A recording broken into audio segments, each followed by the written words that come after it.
Bismillahir Rahmanir Rahim. Rabbi shrah li sadri wa yassir li amri wahlul 'uqdatam min lisani yafqahu qawli. Rabbi zidni ilma. Allahumma faqihna fid din. Allahumma inni as'aluka ilman nafi'a wa amalan mutaqabbala wa rizqan tayyiba. Rabbi yassir wa la tu'assir wa tammim bil khair. As-salatu was-salamu ala Rasulillah. Alhamdulillahi Rabbil Alameen. So, Alhamdulillah, we have done up till ayah number 263. I'm just going to read the running translation and then we can move forward, inshallah ta'ala. And recall when we took your covenant, O children of Israel, to abide by the Torah, and we raised over you the Mount Tur. Take what we have given you with determination and remember what is in it, that perhaps you may become righteous. If you remember that when Musa alayhi salam was called by Allah subhanahu wa ta'ala to come near Mount Tur, and when he was away, people, the Bani Israel, the children of Israel, they started worshipping an idol, meaning it was a calf that they built from molten gold jewelry.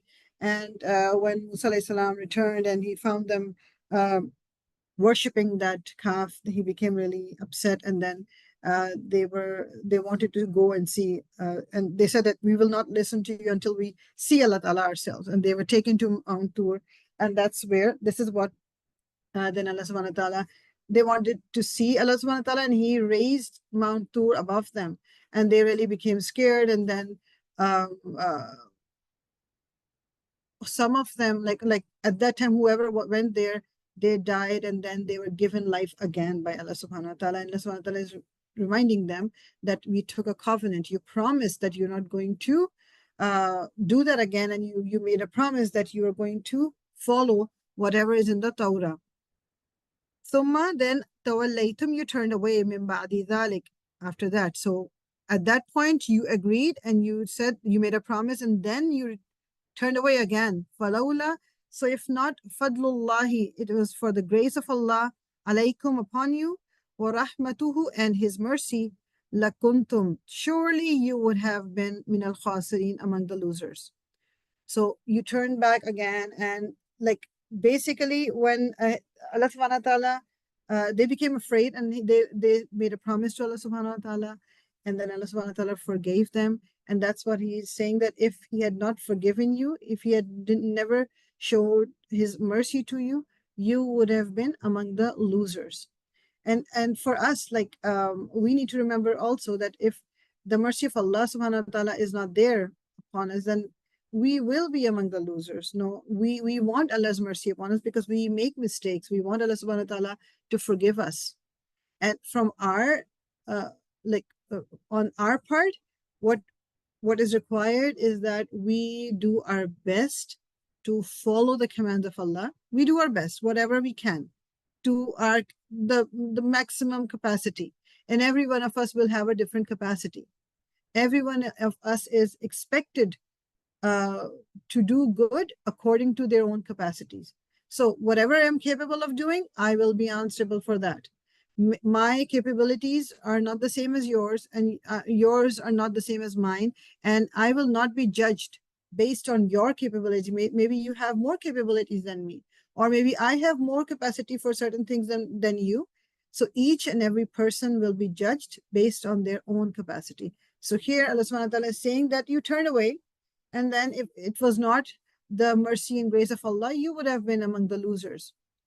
وَلَقَدْ, and indeed, alimtum, you knew, alladhina, those who i'tadaw, transgressed, minkum, among you, fis sabti, in the matter of Sabbath. Faqulna, so we said, lahum, for them, kunu, be, qiradatan, apes, khasi'in, despised. So what happened, there was an incident. So Allah subhanahu wa ta'ala is reminding them, you know the people of Sabbath.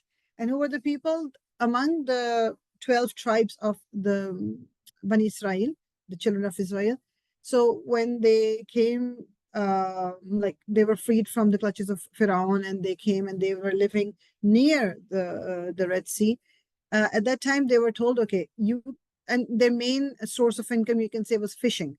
So they were majority of them. So they were told, okay, on Saturdays, you're not going to fish. That is the day for you to worship and like ibadah, whatever kind. So the rest of the days you are free.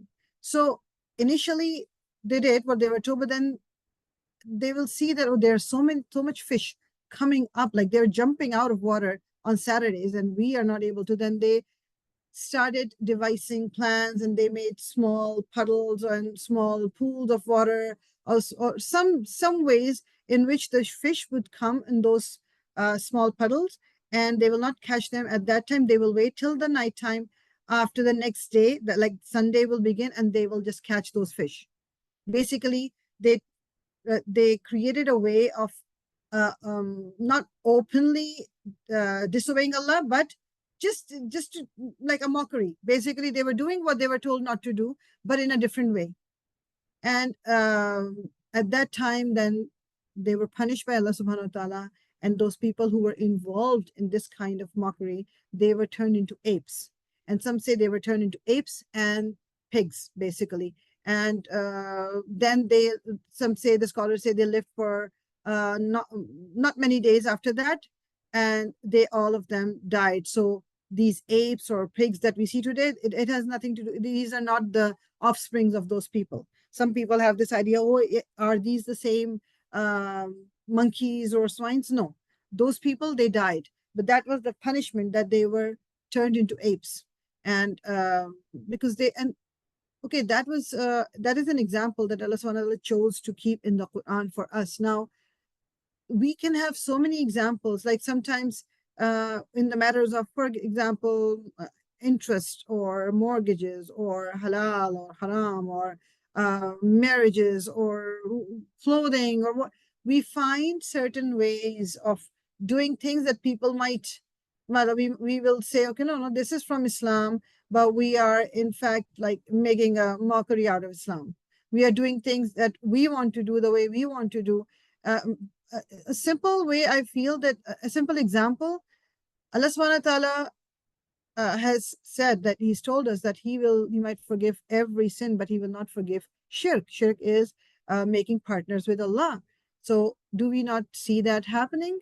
We, like, some places it is very clear that it's still happening, when we make graves of people who have passed away, and we go to those graves and we ask those people who are already dead to give us whatever we want, and that's making partner with Allah. That is disobeying Allah subhanahu wa ta'ala, or giving some human being that position that should only be given to Allah subhanahu wa ta'ala. That is shirk too. So we disobey Allah in different ways. And then when we read these kind of ayahs, we feel, okay, those people were really bad. They disobeyed Allah subhanahu wa ta'ala when Allah did so much for them. But what about us? Do you think that you and I are not helped by Allah subhanahu wa ta'ala in our daily lives? How many situations we are in where we need help, and the situations become so easy for us out of nowhere, and we don't know how it happened, and we try to find reasons. Yeah, that person, his disease was cured, that doctor is really good, or that hospital is really good. We forget that it was Allah subhanahu wa ta'ala. Or anything else, like I'm just giving you an example. So we always need to remember that Allah subhanahu wa ta'ala, He can see where we are trying to transgress whatever He has asked us to not do, but then we are trying to cover it up. He knows. Maybe people might not know, but He knows. فَجَعَلْنَاهَا, so we made it nakalan, a deterrent punishment, lima, for those, bayna, front, yadayha, of them, wama, and those, khalfaha, after them, وَمَوْعِظَةً, and an admonition or an advice, لِلْمُتَّقِينَ, for those who fear. So their example, it's basically, again, as I said, this ayah being in the Quran is set here just to give us an example of what had happened. So these people were made an example for people who were going to come, people who were present at that time, and people who were going to come after them. So like us, we were not present when that punishment was given to them, but we can read it in the Quran, and we can take like that advice for us. Maybe we will not do something as open a sin as they did, but so many small things we do during each day, basically. So this should be a reminder. I tell myself every time I read these kinds of ayahs, and this is also something that I will tell you too. Since the Quran was revealed, it's been more than 1400 years. More than 1400 years. So, and before Rasulullah ﷺ came and before Quran started coming down from Allah subhanahu wa ta'ala, a long time had passed after Ibrahim alayhi salam, Adam alayhi salam, Nuh alayhi salam, all the prophets. So there was so much stuff that could have been put in the Quran. It's been so many thousands of years till today, or till, let's say, till the time of the Prophet, but not everything is in the Quran. So I personally feel that whatever Allah subhanahu wa ta'ala chose to be a part of the Quran, any incidents, any story, any punishment or any blessing, there's a purpose behind it. It has to be a lesson for us. It has to have advice for us. It has to have some importance for us. They're not just like just there. These ayahs, and the placement of surahs, the placement of ayahs, we don't go into that much depth, but every ayah has an important message for us. Here also, Allah subhanahu wa ta'ala is saying an advice for muttaqin, people who fear. All these examples, or the story of the Sabbath, this is an example, this is an advice, this is an admonition for people who fear Allah. So now you and I have to think, do I fear Allah? And if I say so, then what changes am I making in my life if I really fear Allah? And I was talking to my other class today at 5. So I was telling them that sometimes shaitan, what he does is, like, if you're trying to make changes in your life and you have given yourself goals, but sometimes we give ourselves really big goals, something really big. And when we are not able to achieve that goal, we stop doing even the small things. And then shaitan comes, okay, yeah, you're not able to do that. Might as well just stop doing that, or might as well do this. And then we become weak. So never let shaitan tell you that, even if you're doing something really small, maybe, I don't know, praying your salah really on time, or maybe you were not praying before, but you're praying at least 2 salahs a day. That is something that, to begin with, yes, your target should be praying 5 times a day. But just because you're not praying 5 times a day, you stop praying those 2 salahs. That is not what is required. No, you have to keep praying those 2 salahs. So always remember, whatever small changes we can make in our lives, it has a big impact. The thing is to just keep on going. We cannot stop. We should never say, okay, today I have become a perfect Muslimah. Now I can stop doing what I'm doing and I just be what I am. No, the struggle will never stop. It will be there till the day we die. Now this is again, and we know this, the name of the surah is Baqarah. This is where Baqarah is mentioned. It is a cow. And this is the incident. As we go with the ayahs, I'm going to explain, inshallah. وَإِذْ and when قَالَ Musa said, لِقَوْمِهِ to his people, Inna Allah, indeed Allah, يَأْمُرُكُمْ, he commands you, and that تَذْبَحُ, you slaughter, Baqarah, a cow. قَالُوا, they said, and this is the Bani Israel, أَتَتَّخِذُنَا, do you take us huzuwa, as ridicule? Like, are you trying to be funny with us, or you are making fun of us? Qala, Musa alayhi salam said, A'udhu, I seek refuge, billahi, in Allah, and that akuna, I be, min al jahilin, among the ignorant. So he told them, okay, Allah subhanahu wa ta'ala is asking you to slaughter a cow. And they said, okay, are you joking? And he says, I seek refuge in Allah, like from becoming an ignorant, like a jahil. So people who just like try to make fun of people, or try to joke all the time, they are considered as jahil, like you're wasting your time. So he said, so also remember, Baqarah, the cow, was really like, it was holy for them. They were, remember, praying to the calf. Now they're being told, okay, kill or slaughter a cow. And even now, Hindus, we know that cows are really like they're up there, like very holy for them. They can't, there's nobody's allowed to eat cow meat. That's why Muslims in India have a really hard time. So qalu, now they said, ud'u, pray, lana, for us, rabbaka, to your Lord. Yubayyin, to make clear, lana, to us, mahiya, what is it? Just give me a second, please.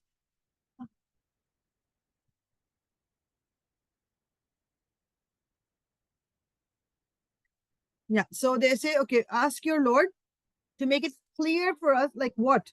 Qala, Musa alayhi salam said, innahu, indeed he, yaqulu, he says, innaha, indeed it is baqaratun, a cow, la, not faridun, old, wala, and not bikrun, young, awanun, middle-aged, bayna zalik, between them. So the first thing they ask, okay, what kind of cow? And they're told, okay, it should be a cow which is not too old, not too young, just in the middle somewhere. Faf'alu, so do ma tu'marun, whatever you are commanded to do. I'm just going to keep these, doing these ayahs and then in the end explain. So just do what you're told to do. Qalu, they said, ud'u lana rabbaka yubayyin lana ma lawnuha. So to ask your Lord to make clear for us what color it should be. Qala, he said, innahu yaqulu.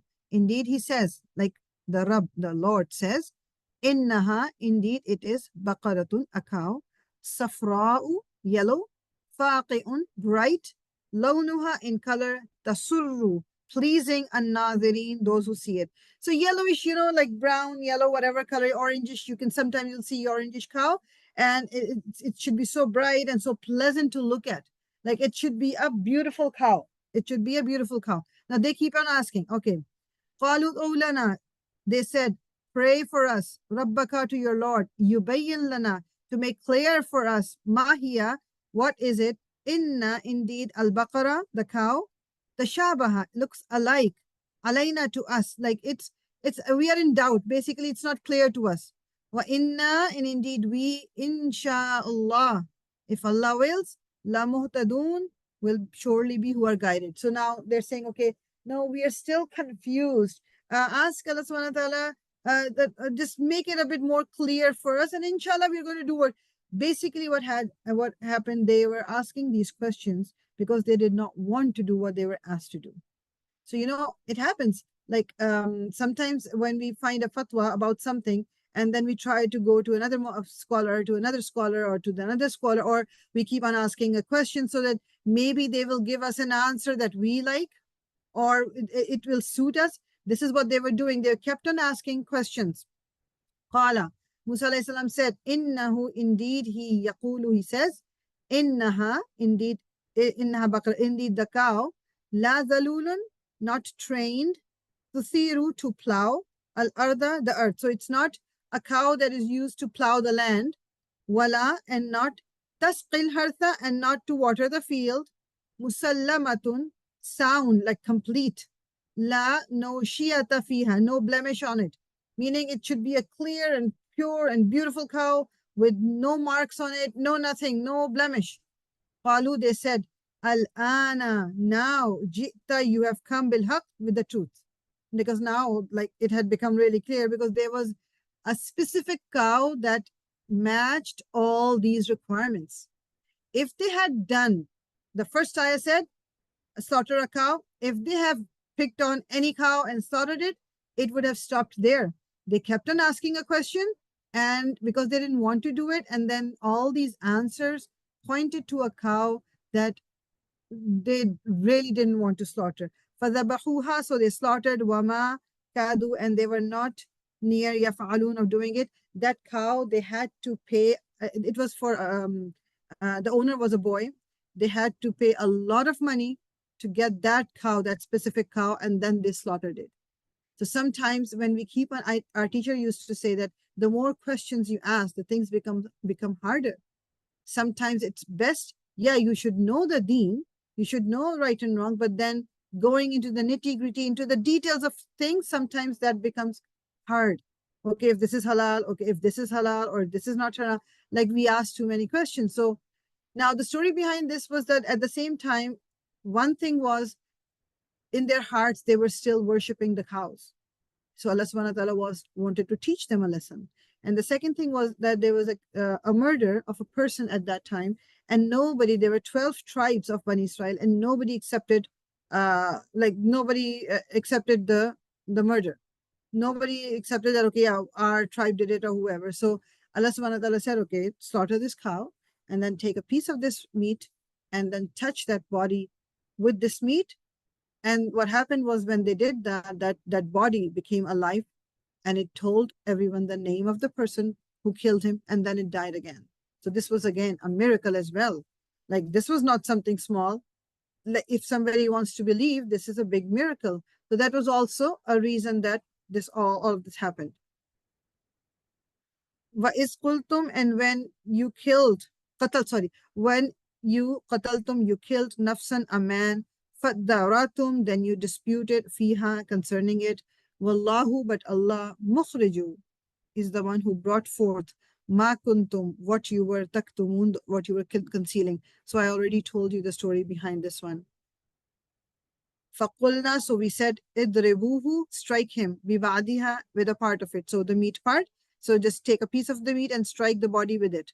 كَذَلِكَ, like this, يُحْيِي اللَّهُ, revives Allah al-mauta, the dead, وَيُرِيكُمْ, and shows you ayatihi, his signs, لَعَلَّكُمْ, perhaps you may taqilun, use your intellect. So this was a big miracle shown by Allah subhanahu wa ta'ala. This was not something small. Like, first of all, a body coming alive, and then speaking, and then again dying because Allah subhanahu wa ta'ala ordered it to.